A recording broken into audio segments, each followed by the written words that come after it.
Alright, next we're going to install the buttons.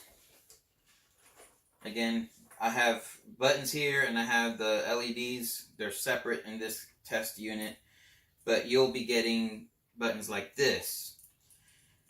Now each of these buttons have 5 terminals on it, but you're only going to be using 4 of them. Now if you look on the bottom of the button, you'll see that they are labeled. There's a C, which stands for common. Then there's an NO in the center, and then there's an NC on the top. We will not be using the NC. We'll only be using the center one, the one that says C, which is common, and then we're going to have the other 2, which will be your positive and your negative for your LEDs that are built into the button.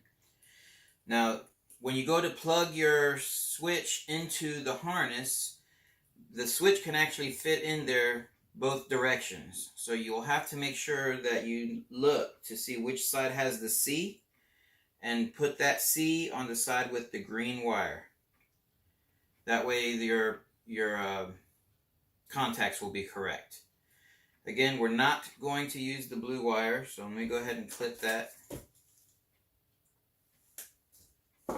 Alright, and you're going to have 3 sets of buttons come with your unit. So you'll have a total of 6 buttons. If you look at this sheet here, on the button and limiter connections, this section right here is for the floors. Each floor, you're going to have a set of 3 buttons. So, in other words, if you're going to go to the first floor and you want to press the number 1 for the first floor button, you're going to actually have 3 buttons that are assigned to floor number 1. One is going to be located on the first floor, another one on the second floor, and another one on the elevator if you choose to use that option. But you'll notice that for each floor, so like let's say these 3 were setting up for the button to go to the first floor, you're going to tie all 3 of those buttons together, color to color. So all the blacks will be connected together, all the reds will be connected together, all the whites will be connected together, and all the greens will be connected together. We're not using the blues. Because the blue is the normally closed side, and we're not using a normally closed connection on our buttons. It's only the normally open. So when you're wiring these, again, you're going to want to assign a color. On this sheet, you're going to assign a wire color for each of the wires on your harness. That way you can track it from the button to the box a lot easier. So let's say all the black wires for the first floor or the down button, we're going to assign to the solid blue wire.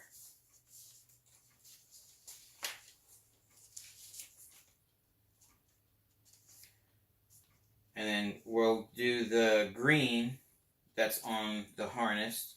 We'll do the white-blue connection. So we're going to assign, in this case, let's say all the whites for the up, we're going to assign one color.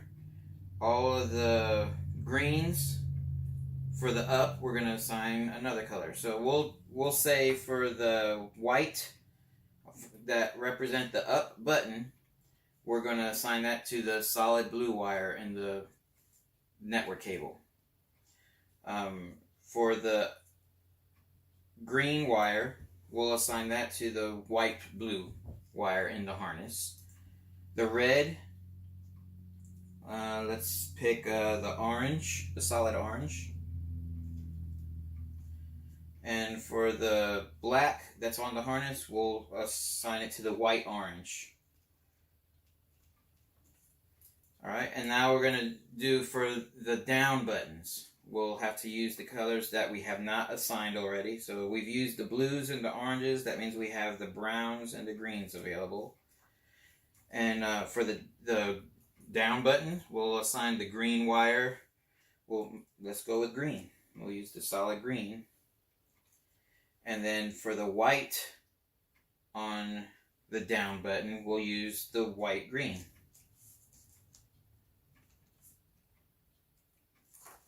And the red, we'll have to use the solid brown because that's all that's left. And for the black, we'll use the brown with the white stripe. All right.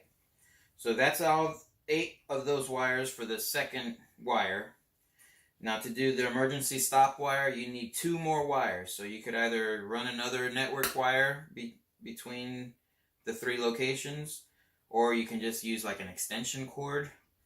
That way, because you only need 2 wires. You don't need to have 8 wires for the emergency stop. Again, you'll want to take note on the button and limiters connections. The emergency stop switches are not connected the same as the regular switches. The buttons and, they're not connected the same as the buttons. They are what's called a daisy chain or a series circuit. So if you're starting from your interface board, you're going to have 2 wires for the emergency. We'll start with 1 wire, go to the first emergency switch, and on the other side of the emergency switch, you're going to go to your next emergency switch. Then the other side of that one will go to the next emergency switch. And if that's the last one on the circuit, then the other side of that one will return to the second wire that's on the interface board. So it's important to remember that the emergency switches are in series, because if you tie all those together and you press one button, it's not going to break the circuit because the other 2 are still connected. But if you have it in a series circuit, you can break the circuit with any one of those and it'll open the circuit in any circumstances. So the emergency switches have to be daisy chained.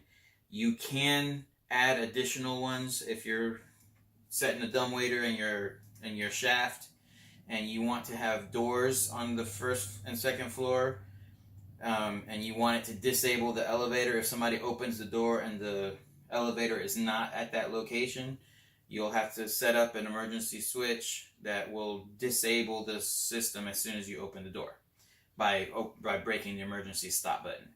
Once you close the door, it puts it back into run mode, and you can just continue by pressing the appropriate button if you want to go to the second floor or the first floor. So that's how those are wired. And I have already wired them up on here. I have I set up 2 sets of switches. So this one here is the down buttons, and these are the up buttons. So this would go on the second floor, and this would go on the first floor. You'll see there's an up and down no matter which floor you're on, and the appropriate lights will indicate which one you're at. Again, I just got one emergency stop switch, but I connected it to the emergency stop connections. So this system is now ready for operation. The next step will be to connect the hoist, to connect the controller to the hoist itself on the high voltage side.